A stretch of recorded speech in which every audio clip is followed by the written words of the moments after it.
श्री जगदीश प्रसाद गुप्ता छत्तीसगढ़ शासन में chief engineer के पद से रिटायर होने के बाद श्री द्वारिका महाराज स्मृति न्यास के तत्वाधान में श्री द्वारकाधीश एवं बागेश्वर महादेव मंदिर का वर्ष 2005 में अपने पुत्रों इंजीनियर कुंजन गुप्ता एवं इंजीनियर भुवन गुप्ता के सहयोग से अवंती विहार रायपुर छत्तीसगढ़ में निर्माण करवाया।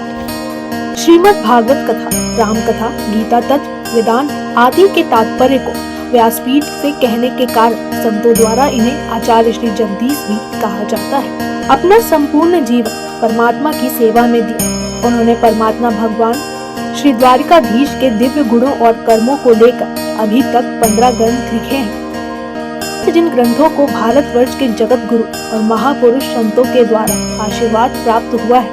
अभी कठोपनिषद सरलतम बोध नामक ग्रंथ जो 7 विचारों में लिखा गया है।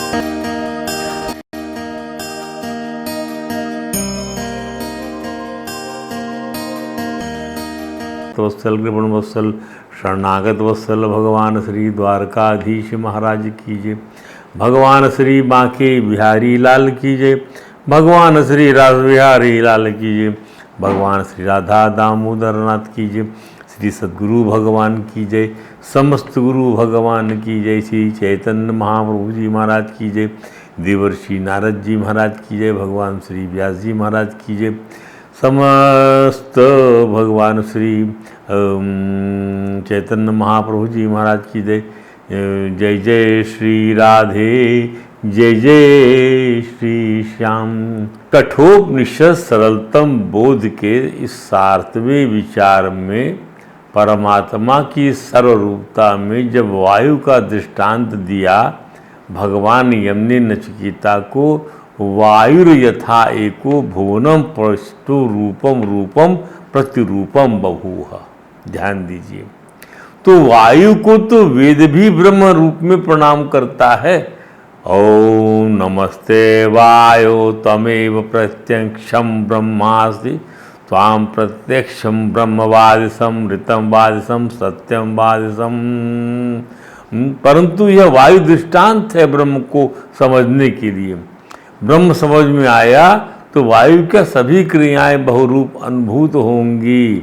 सभी क्रियाएं वायु समझ में आया तो वायु से सर्व क्रियाओं का प्रतिनिधित्व, जैसे कि अग्नि का उदाहरण जब दिया भगवान यम ने कि अग्नि यथा एको भुवनम प्रविष्टो, अग्नि जैसे पदार्थ जो है, अग्नि सब पदार्थों में अग्नि व्याप्त है, वैसे ही सब वस्तुओं में, सब प्राणियों में परमात्मा ही व्याप्त है। एक वही परमात्मा सर्वभूत एकस तथा सर्वभूतांतरात्मा, सर्वभूत प्राणियों की आत्मा के रूप में एक वही विराजमान है। ध्यान दीजिए, तो वायु के दृष्टांत समझ आने से जिज्ञासा को बढ़ना चाहिए, उपदेश के भीतर बैठना चाहिए। तो वायु के दृष्टांत से, अग्नि के दृष्टांत से भगवान यम ने समझाया कि जैसे अग्नि वस्तु रूप होकर, वायु क्रिया रूप होकर नाना रूपों में उनके समान रूप वाला हो जाता है। वायु क्रिया रूप होकर नाना रूपों में उनके समान हो जाता है। टायर में हवा भरी उनके समान हो गया, वो हवा में चलने लग गई है कार आपकी। ध्यान दीजिए, किसी चीज़ में हवा भर दिया आपने तो टायर फूल गया और वो तैरने के काम आने लग गया। ध्यान दीजिए, और उन वस्तुओं क्रियाओं से पृथक सत्ता रूप में भी ये दोनों व्यापक है। वायु भी व्यापक है और अग्नि भी व्यापक है। वैसे ही सब प्राणियों का अंतरात्मा पर ब्रह्म एक होते हुए भी नाना रूपों में उन्हीं की जैसे रूप वाला हो रहा है। इससे आपको कंफ्यूज होने की ज़रूरत नहीं है, और उनके बाहर भी व्याप्त है। इसकी विवेचना हम और आगे करते हैं। सर्व एक सर्वभूतांतरात्मा, सर्व को समझने के लिए हमें तीनों अवस्थाओं के बारे में विचार करने की आवश्यकता है। वे अवस्थाएं कौन कौन सी हैं? जागृत अवस्था, स्वप्न अवस्था और सुसुप्ति अवस्था। लोग इसलिए स्वप्न अवस्था विचार नहीं करते कि स्वप्न भासता है और आँख खुलने के बाद दूर हो जाता है। नींद में अहम भी सो जाता है और जागृत में कुछ याद नहीं रहता, इसलिए लोग स्वप्न और सुसुप्ति के बारे में नहीं सोचते, क्योंकि उसकी याद ही नहीं आती। नींद में जब अहम सो गया तो कुछ याद नहीं आता। ध्यान दीजिए। और स्वप्न जो है बंद आँखों में भासता है, आँख खुलने के बाद दूर हो जाता है, इसलिए लोग स्वप्न और सुसुप्ति के बारे में नहीं सोचते। परंतु आत्मज्ञान के जिज्ञासु को सर्व समझने के लिए सर्व एक तथा सर्वभूतांतरात्मा, सर्व समझने के लिए, सब कुछ समझने के लिए आत्मज्ञान के जिज्ञासुओं को जागृत के साथ ही इन दोनों अवस्थाओं पर भी विचार करना आना चाहिए।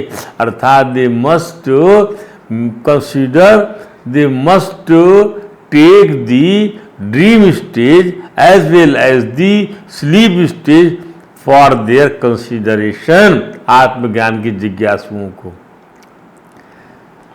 इससे कतराना ठीक नहीं है, उचित नहीं है। सर्व माने जो मालूम पड़ता है, जो पैदा होता है और मिटता है, जो भासता है और नहीं भासता, अतः स्वप्न हो, सुसुप्ति हो, जागृत हो, सर्व सदैव है। अवस्थाओं से सर्व का अस्तित्व निरपेक्ष है। अवस्था सर्व को प्रभावित नहीं करती। अवस्था चाहे जो भी हो, सर्व हमेशा रहता है, irrespective of the status of the circumstances. अवस्थाओं से सर्व की सत्ता प्रमाणित नहीं होती। वह सर्व परमात्मा रूपी सर्व, सब प्राणियों की अंतरात्मा रूपी सर्व, यही यहाँ समझने की आवश्यकता है। सर्वभूतांतरात्मा को समझाने के लिए वेदांत को जानने वाले, वेदांत के जानने वाले मिट्टी का दृष्टांत रखते हैं। ये मंत्र समझने में हम देखिए, अग्नि का उदाहरण लिया हमने, वायु का लिया, सूर्य का लिया, फिर क्या कहा, एक तथा सर्वभूतांतरात्मा रूपम रूपम प्रतिरूपम बहिष्य। तो सर्वभूतांतरा समझने के लिए वेदांत के जानने वाले मिट्टी का दृष्टांत रखते हैं। कहते हैं कि घड़े की अंतरात्मा कौन, घड़े की अंतरात्मा कौन है? जैसे शरीर रूपी घट की आत्मा कौन, तो जीवंत आत्मा, तो उसकी आत्मा कौन? तो बोले मिट्टी। तो बोले कौन सी मिट्टी? कार्य के रूप में जिसका उपयोग हुआ है वह मिट्टी के कारण के रूप में घड़ा बनाने जिस मिट्टी का उपयोग हुआ है वह मिट्टी। इसको समझ लें पहले। अरे घड़ा बनाने के पहले कुम्हार मिट्टी का जो लौंदा बनाकर चाक पर रखता है वह कारण मिट्टी, वह कारण मिट्टी। घड़ा मिट्टी का कार्य है। गीली मिट्टी का लौंदा घड़ा बनाने के लिए कारण मिट्टी है। अब तो जिस किसी ने भी वह लौंदा नहीं देखा हो तो उसके लिए वह कारण मिट्टी थी और वह कार्य मिट्टी है, ऐसा ज्ञान कहाँ से हो सकता है? तो कारणत्व स्मृति मूलक है। कारणत्व स्मृति मूलक है। स्मृति में होना चाहिए कारणत्व को। कार्य तो कल्पना मूलक है। वाह क्या बात है! हमारी स्मृति में कारणत्व है और कार्य कल्पना मूलक। कुछ भी बना लीजिए मिट्टी से, आप खिलौना घड़ा बनाइए, मट्टी का हाथी बना लीजिए, मट्टी का नंदी बना लीजिए, सब कल्पना में है। पर कारणत्व स्मृति मूलक, चित्त में है कारण। असल में तो मिट्टी ही है ना ये, चाहे कि कुछ भी कल्पना कर लीजिए कार्य की। उसी प्रकार से ध्यान दीजिए, सभी शरीरों की आप कल्पना कर लीजिए। मनुष्य का शरीर, देवता का शरीर, हाथी का शरीर, कीड़े का शरीर, ये सब क्या है? ये सब कार्य है। और इसका कारणत्व क्या है? चेतना कारणत्व है। तो वो चेतना अधिष्ठान है, आत्मा अधिष्ठान है, जैसे मिट्टी अधिष्ठान है इन सब चीज़ों की। उसमें कारण लौंदे की आकृति कल्पित हुई, उसी में कार्य घट की आकृति कल्पित हुई। कारणभूत वह विठरवत और जठरवत जो मृतिका है, कारणभूत वह विठरवत और जठरवत, जठरवत उसमें विठर और जठर, पेट और उसका जो कपाल है, ध्यान दीजिए। पेट, जठर माने पेट और उसका जो कपाल है, जो रूप है, वो सब माप रूप तो दिखाई पड़ते हैं। असल में मिट्टी जो पहले थी वही अब है। तो मिट्टी के यथार्थ स्वरूप का ज्ञान होने पर उस मिट्टी में कारणपना भी नहीं है और कार्यपना भी नहीं। जब यथार्थ ज्ञान हो जाएगा तो कारणपना भी खत्म। कारणपना भी मिट्टी नहीं, मिट्टी को बनाने वाला कारणपना समझ में आएगा। अधिष्ठान के यथार्थ ज्ञान से कारणपना और कार्यपना दोनों का बाद अधिष्ठान के था पदावादमा का ज्ञान ही अधिष्ठान का ज्ञान है। फिर काहे की मिट्टी कारण बन के रह जाएगी, समझने तक की बात है। वह उसका भी निश्चित हो जाए कि मिट्टी का कहाँ से अधिष्ठान है बिना अधिष्ठान के, बिना परमात्मा के।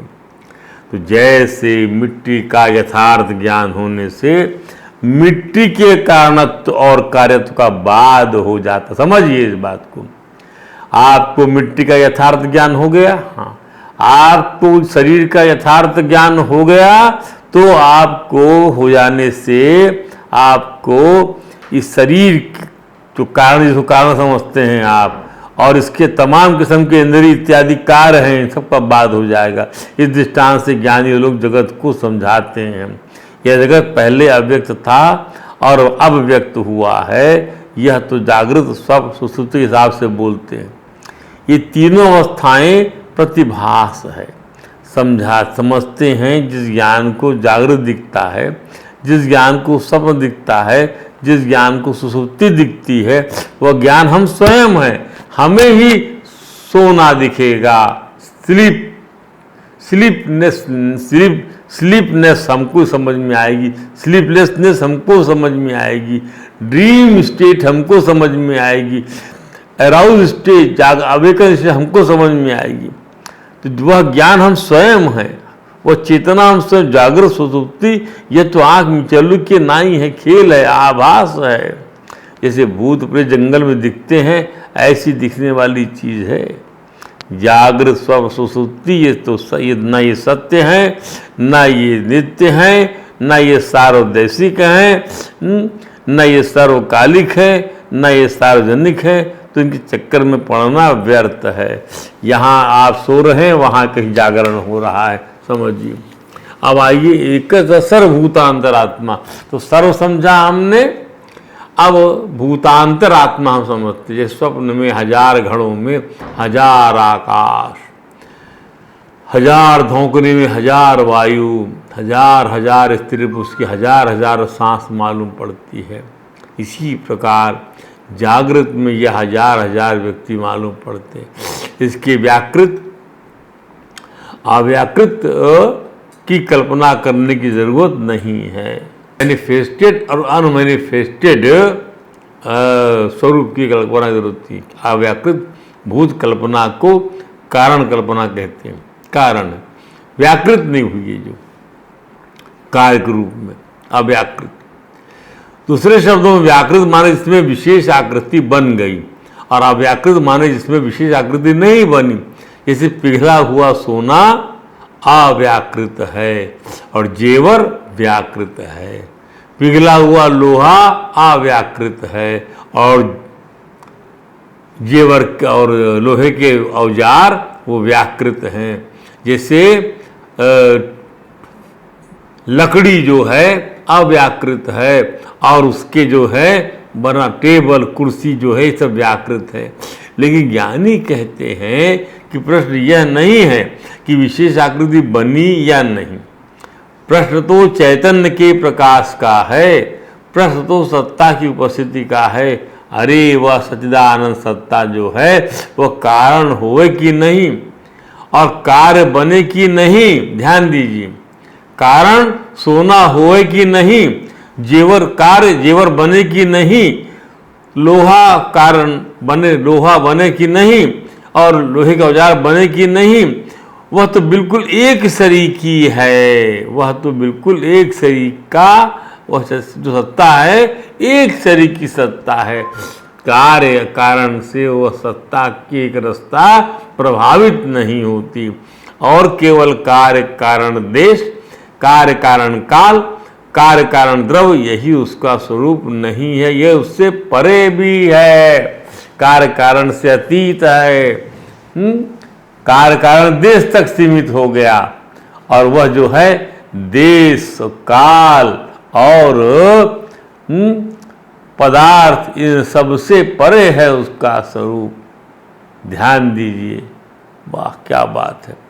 कार्य कारण पदार्थ, कार्य कारण काल और कार्य कारण देश, अंतर्देश बहिर्देश, मिट्टी के लौंदे का काम कारण काल, और घड़ा बनने का काल कार्य काल, ठीक है।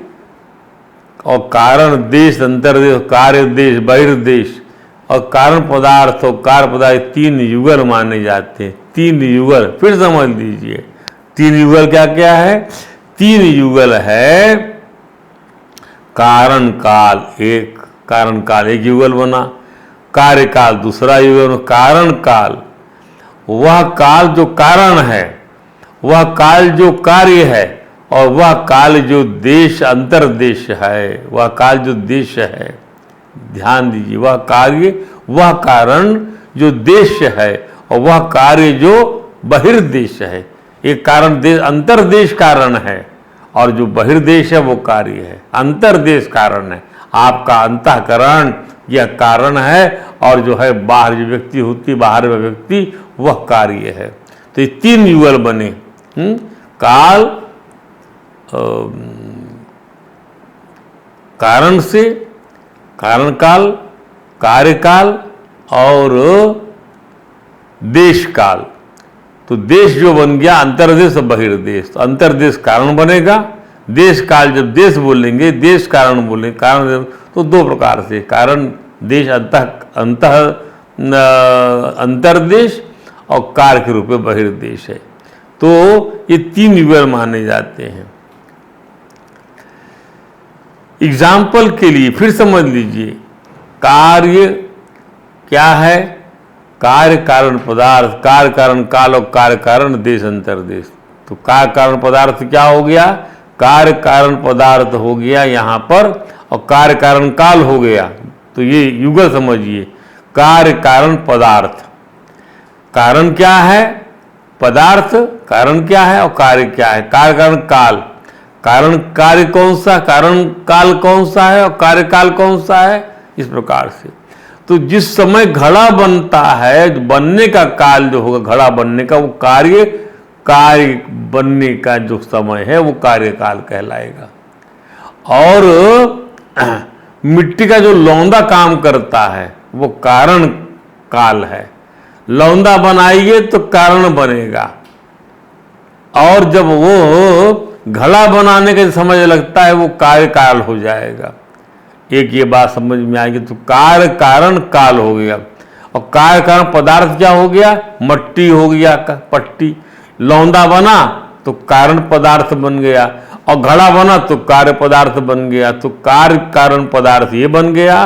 कार्य कारण काल हमने अभी समझाया, और कार्य कारण देश अंतर्देश, कार्य कारण देश में दो प्रकार से बना, अंतर्देश और बहिर्देश। हमारे मन की चित्तवृत्ति जो है वह कारण बन गई, ऐसे बनाना है, और बन के जो सामने आया वह जो है वह बन गया सामने, वह बहिर्देश देश बन गया।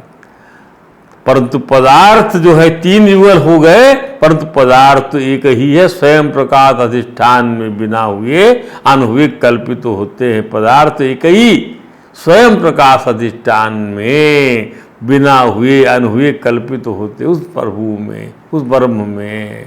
क्या बात है, एक तथा सर्वभूतांतरात्मा। आत्मा तो इससे बाहर भी है।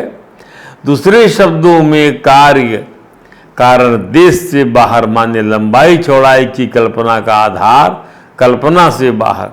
कार्य कारण माने प्रलय काल और सृष्टि काल से बाहर, काल कल्पना से बाहर, लीन स्थिति और प्रकट स्थिति द्रव्य की दोनों दशा से बाहर। यह अपना आत्मा वह अपना स्वरूप ही है।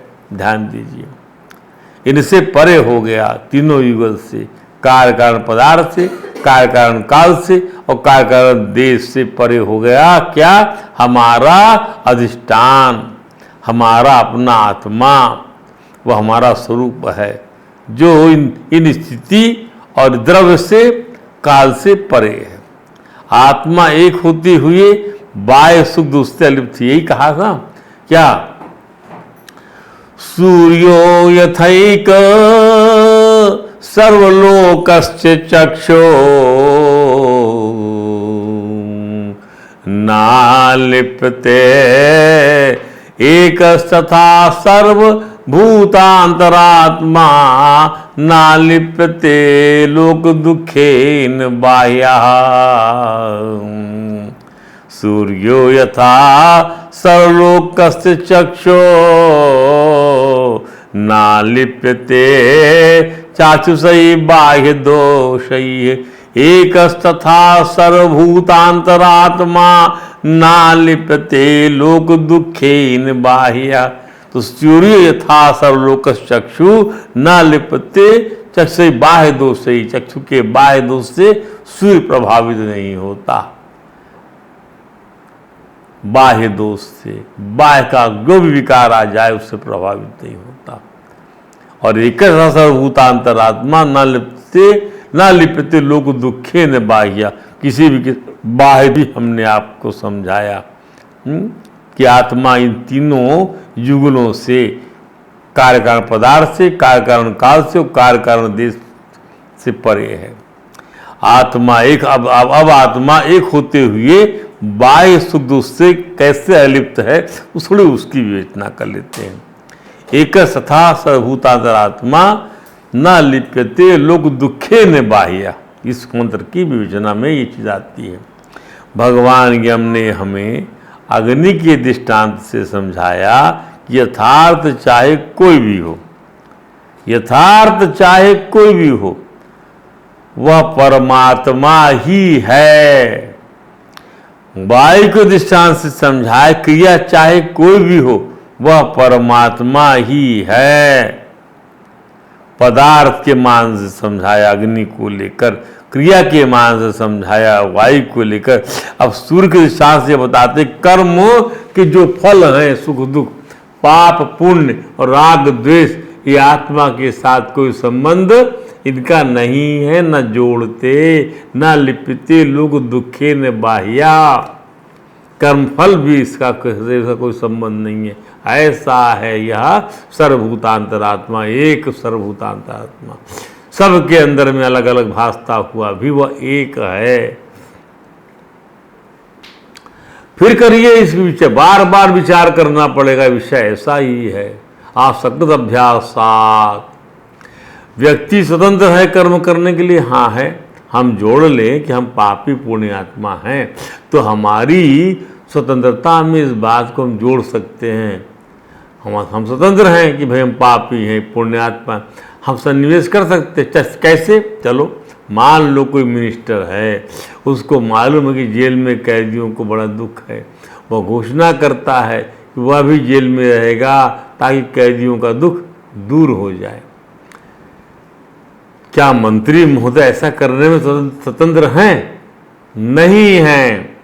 दूसरी ओर जो जीवन मुक्त पुरुष है, जैसे जनक जी महाराज, सम्राट युधिष्ठिर, ये थोड़ी सी गलती के लिए नरक के रास्ते स्वर्ग लाया जा रहा था तो नरकवासी जीवात्मा चिल्लाने लगी, हे राजन आप यहाँ से मत जाओ। तब महाराज जनक के पूछने पर जीवात्मा ऐसा क्यों कह रही है, तब यमराज ने उनका समाधान क्यों कहा, आपके यहाँ से निकलने पर आपके शरीर की पूर्णमय सुगंध नरक की इन जीवात्माओं को सुख पहुंचा गई, तो वे कहते हैं कि आप लोग यहाँ रहोगे तो हमको सुख मिलेगा। इस पर महाराज जनक ने कहा कि हम सर्व नरक नहीं जाएंगे, हम तो यहीं रहेंगे, क्योंकि हम इन्हें सुखी करने की सामर्थ्य रखते हैं, ये जन कल्याण होगा। इसका सार क्या निकला? इसका सार ये निकला कि महाराज जनक में, महाराज युधिष्ठिर जैसे ब्रह्म ज्ञानियों में, आत्मज्ञानी पुरुषों में इतनी स्वातंत्र की सामर्थ्य है कि यदि भी अपने को आप पापी मानना चाहें तो उनको कोई रोक नहीं सकता। इतने स्वतंत्र हैं कि उनको अपने को राग द्वेष से ग्रस्त मानना चाहे तो कोई रोक नहीं सकता। यद्यपि यह सत्य के बिल्कुल विपरीत होगा।